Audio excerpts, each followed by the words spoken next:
Nice launch trajectory countdown net. Pad is clear. 10, 9, 8. Launch auto sequence 7, has started. 6, 5, 4, 3, 2, 1. Go for launch.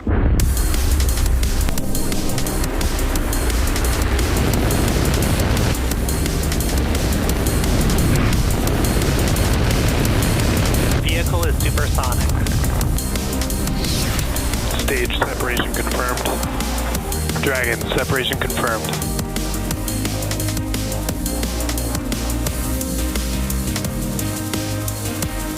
Stage 1 is transonic. Landing legs have deployed. And Falcon 9 has landed.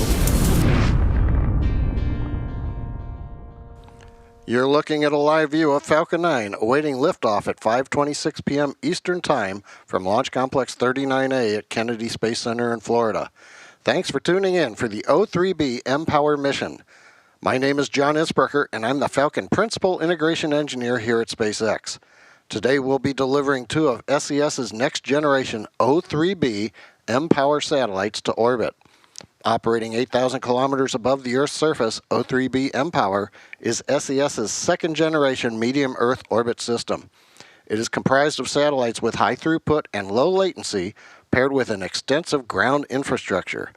Today's launch will expand the constellation size to a total of 8 satellites, adding incremental capacity to the system. SES has been a long-time customer with SpaceX.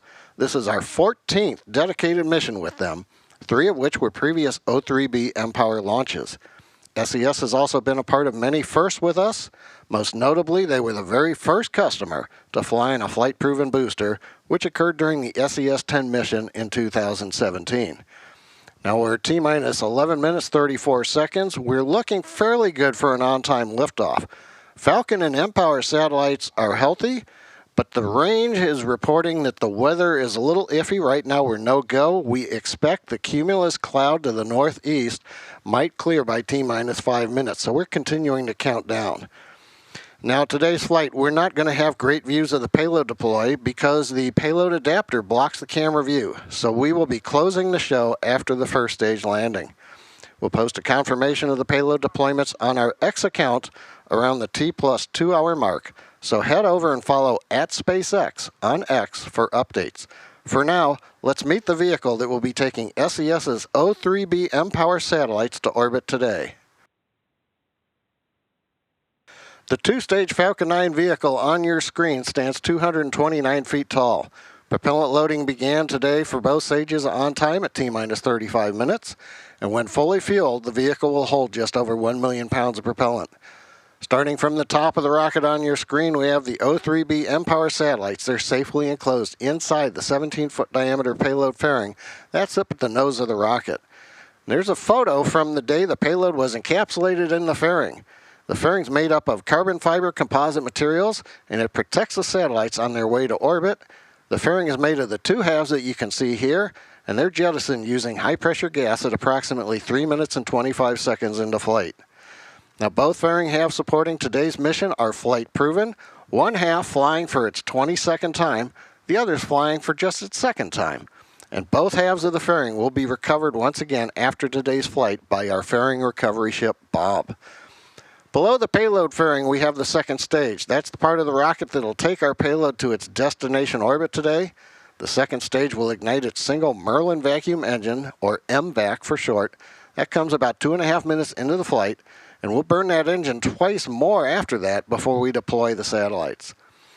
Below the second stage is the first stage, which is flying for the first time today, and the lack of soot on those white propellant tanks highlights the newness of this stage. Now, the first stage has an engine section, propellant tanks, and the inner stage. And you can see the inner stage at the top of the first stage, and it's prominent with a black thermal protection system. And at the very bottom of the first stage, that's the engine section where the 9 Merlin engines are installed inside the Octaweb thrust structure. Following the first stage burn and main engine cutoff, the stages will separate from one another. The second stage will continue to orbit while the first stage will start making its way back to Earth.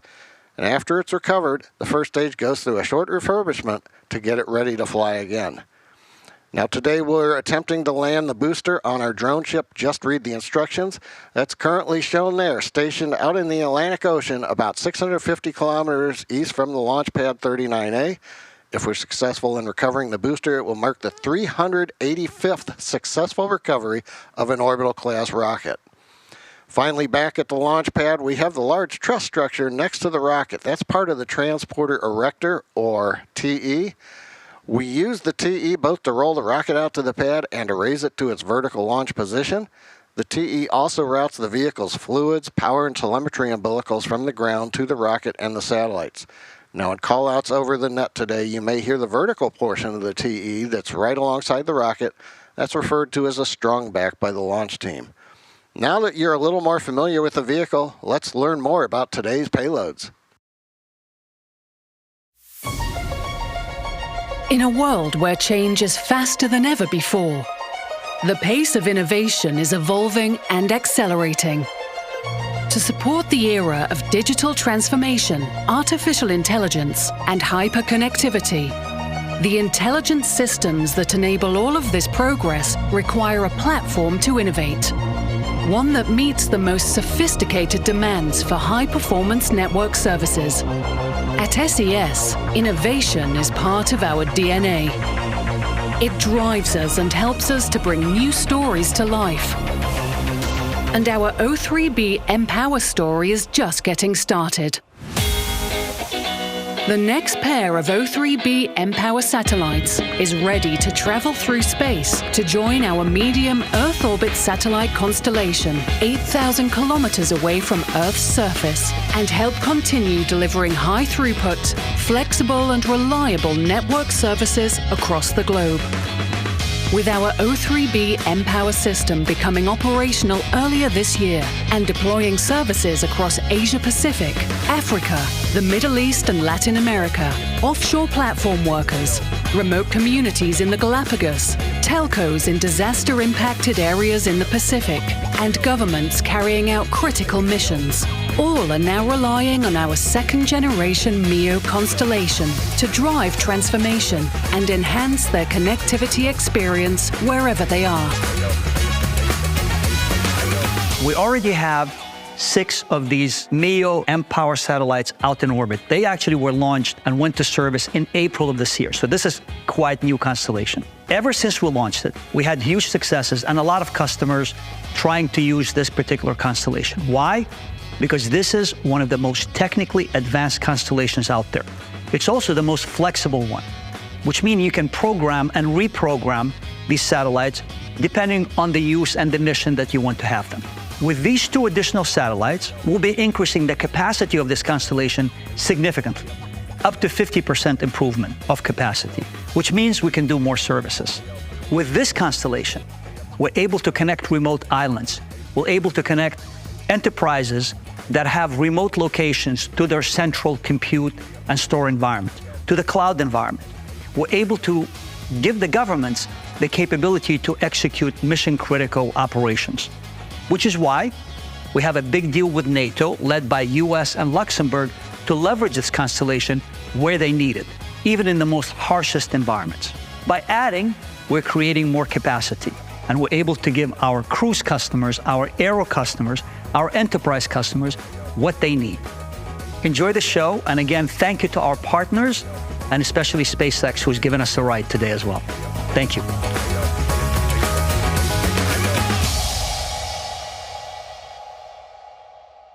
We're at T-minus 4 minutes, 36 seconds, and counting from the liftoff of Falcon 9 from Complex 39A at the Kennedy Space Center in Florida. The good news is that the weather has been given a go for launch. The clouds have moved just far enough out of the way. And right now we're getting ready for the call-out that strong back retraction is underway. Started. There it is. Now that means the clamps around the second stage will beginning to open. The hydraulics will open them, and that's a process that takes about 20 seconds. And the strong back is that vertical structure, as we mentioned, of the transport erector, and that carries propellant, electrical, and gas up to the second stage and to the satellites. You can see the clamp arms are coming open. Now that the arms are open, the strong back will begin reclining. It moves to a position about 2 degrees from the launch vehicle.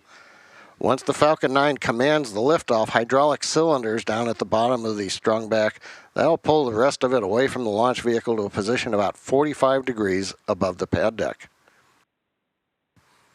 And you can see right now the close-up camera showing you the payload fairing and the second stage. Strung back recline looks like it is complete. We're a couple of degrees away. Next major activity that we should hear call out is stage 1 LOX load is in closeout. That's just after T-minus 3 minutes. And that would be the announcement that liquid oxygen loading is complete on the first stage.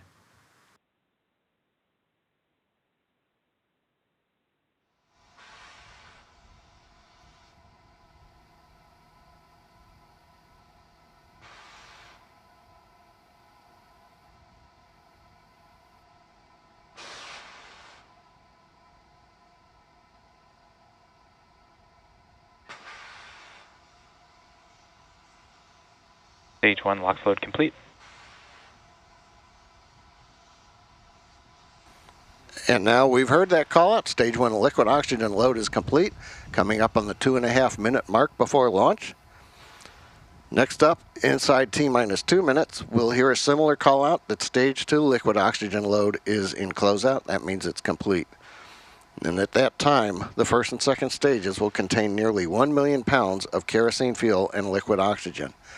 You can see the white clouds right now around the vehicle. That's formed as the chilled gas above the liquid oxygen tanks. Complete. Yeah, we've heard the call out. So we are now fully loaded. As I mentioned, the clouds that you can see around the vehicle, that's the gas above the liquid surface in the tanks gets chilled down, and when it's vented overboard to maintain pressure in the tank, that means that chilled gas comes into contact with the warm, moist Florida air, and it condenses the water in the air to form the clouds that you see on your screen. Next major activity will be T-minus 60 seconds. That's when Falcon 9 will be in startup. The rocket's autonomous internal flight computers will have taken over the launch countdown. The call out you just heard now, ground gas closeouts. We're venting down the lines on the strung back. Make sure that they're empty before the Falcon 9 lifts off. As we get into the final minute, the terminal sequence, inside of T-minus 2 seconds, we'll light the Merlin engines. But right now, as we wait for the call out at T-minus 1, everything continues to be go for launch. Falcon 9 is in startup. Falcon flight computers now controlling the launch vehicle. Ground computers are doing the last steps here for ground systems. LD, go for launch. That should be the last call out. The SpaceX launch director gave the go for launch. We're coming up on the T-minus 35 second mark. Everything is go. Let's listen in to the launch of Falcon 9 with mPower E.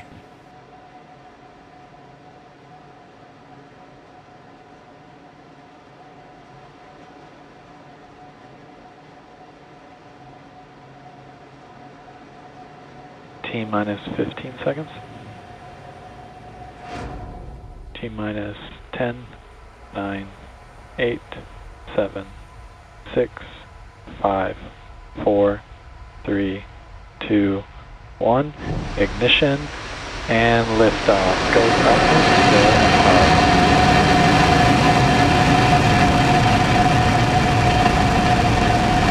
Vehicle's pitching downrange. Chamber pressure's nominal.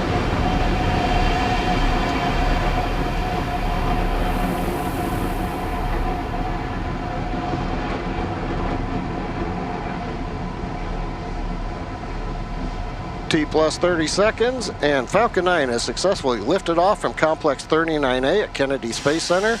We're carrying the two O3b mPower satellites. We've heard the initial call out. Stage 1 propulsion is nominal, and the Falcon 9 is beginning the pitch downrange. Power and telemetry nominal. Avionics confirms power and telemetry coming from the second stage are nominal on Falcon 9. We're into the throttle bucket right now. Falcon 9 is supersonic. We've heard the call. We're supersonic.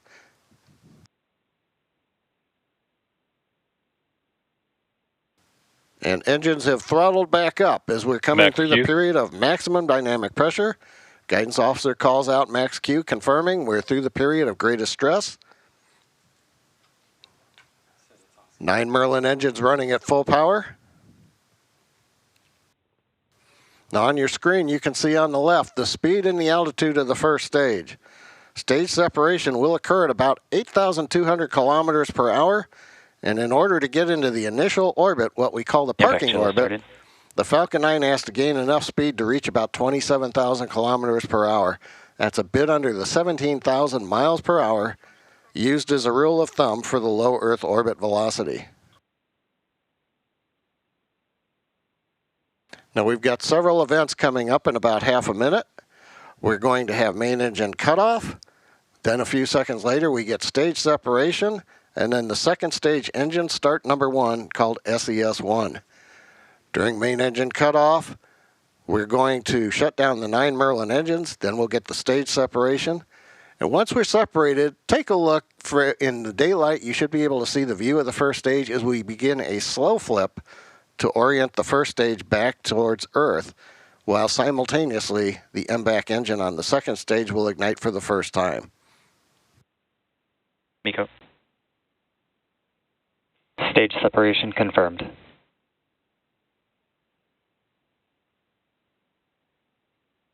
Evacuation.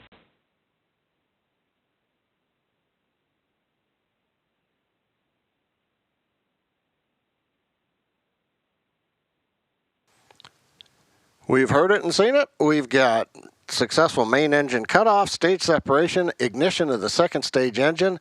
Nice views late in the afternoon as we're leaving Florida, and maybe even a little bit of the contrail visible in the distance behind the second stage nozzle. And on the left side, you can see the first stage. Coming up now is fairing separation, about 5 seconds.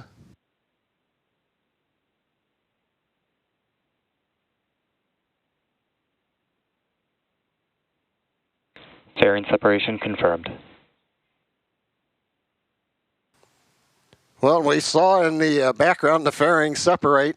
As we had mentioned at the start of the webcast, the payload adapter we use for the mPower satellites blocks the view of the camera, which is one reason the webcast will be ending once the first stage lands and the second stage gets into its parking orbit. Vehicles are on a nominal trajectory. GNC with the right call out, we're on nominal trajectory. We're coming up on 4 minutes into today's mission. Now, as I mentioned, if we were bringing the first stage back to a land landing, we'd do what we call a fast flip. That would quickly turn the stage around. But we're going downrange to the drone ship, so we do a more leisurely flip, and it's not quite as fast as we would do for a land landing. In fact, you can see the stage is slowly rotating. It's moving at a speed less than 1 degree per second. Now, coming up in 2 minutes, we expect to have views of the first stage's entry burn. And in the entry burn, we'll relight 3 of the M1D engines on the first stage. We start with the center engine, what we call E9, and then we follow it up shortly afterwards with engines 1 and 5. And that'll slow down the vehicle as it gets ready to pass back into the Earth's atmosphere. Now, we need to slow down in order to reduce that re-entry heating, and that ultimately helps us to recover and reuse the first stage. Now, if you've been watching, on the left side, you'll notice the altitude of the first stage has reached its peak. I think it got to about 123 kilometers, and now it's beginning the trip back down to the Earth's surface. Now, it took us about 2 minutes from stage separation until the first stage reached its maximum height, and it's going to take us another 2 minutes to come back down to the altitude where the entry burn begins. Now, this portion of flight is in the vacuum, and you can see the grid fins on the first stage view from the interstage camera. Not right now, we're looking on the inside of the interstage, but on the outside, you can see the grid fins. They don't have a function right now. They're deployed, but there's no atmosphere for them to react with. The grid fins come into play after the entry burn once we start to bite into the Earth's atmosphere. Now, during the entry burn, Falcon 9 is going to be decelerating by firing its Merlin engines, but it's not slowing down all that much. It's bringing it somewhat down, but that means that we're going to fly through Merlin's exhaust gases, what we call the rocket's plume. And that's what deposits that layer of soot on the vehicle tanks, which is why our flight-proven vehicles look so sooty. That comes from the fuel that Falcon 9 uses. Coming up in about 10 seconds, we should have entry burn. We'll wait for the call out, see if we can spot it on the camera.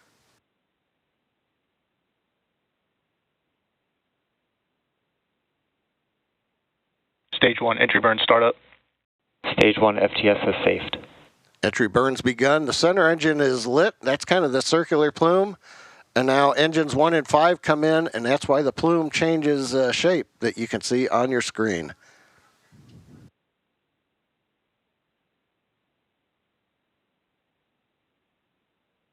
Waiting for entry burn shutdown.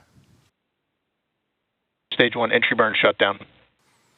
On time, we've got shutdown. Entry burn looks good. So now that we've completed the entry burn, the first stage begins entering the Earth's atmosphere. Now the maximum deceleration is going to happen in about 15 seconds. The first stage will experience about 5 Gs, but because we perform the entry burn, this portion of flight is not as difficult for the first stage. If we didn't have the entry burn, the first stage would have a tougher time coming in for the landing without compromising reusability.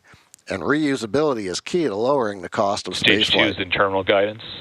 Now coming up next, we've heard terminal guidance on second stage. We're now controlling the angular momentum state of the second stage. We're going to get MVAC engine shut down in about 20 seconds. And then right after that, we should get into the landing burn sequence on first stage. Reminder, the first stage 2 FTS has is saved. targeting a drone ship landing out in the Atlantic Ocean. Waiting for the call out for SECO. MVAC shutdown.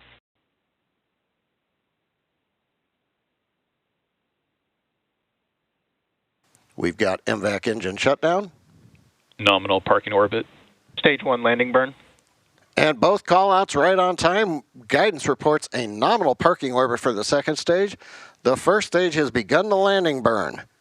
Headed to the drone ship on the power of the center engine E9. Stage 1 landing leg deploy.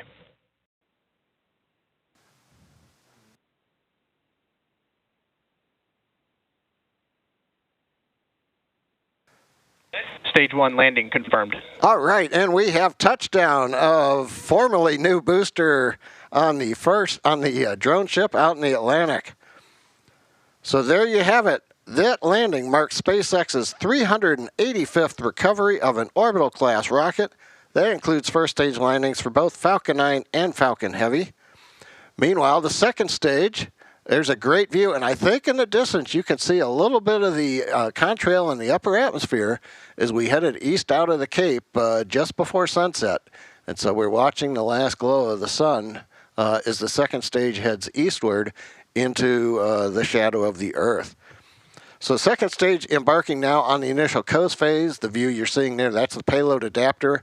The mPower spacecraft are just on top, but they're hidden from view.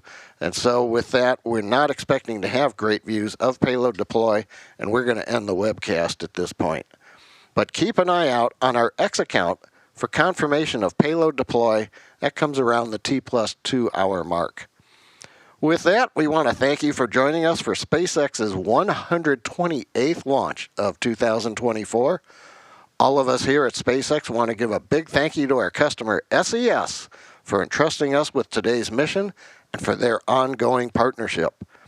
We also want to thank Kennedy Space Center, the Eastern Range, and the FAA for supporting today's launch.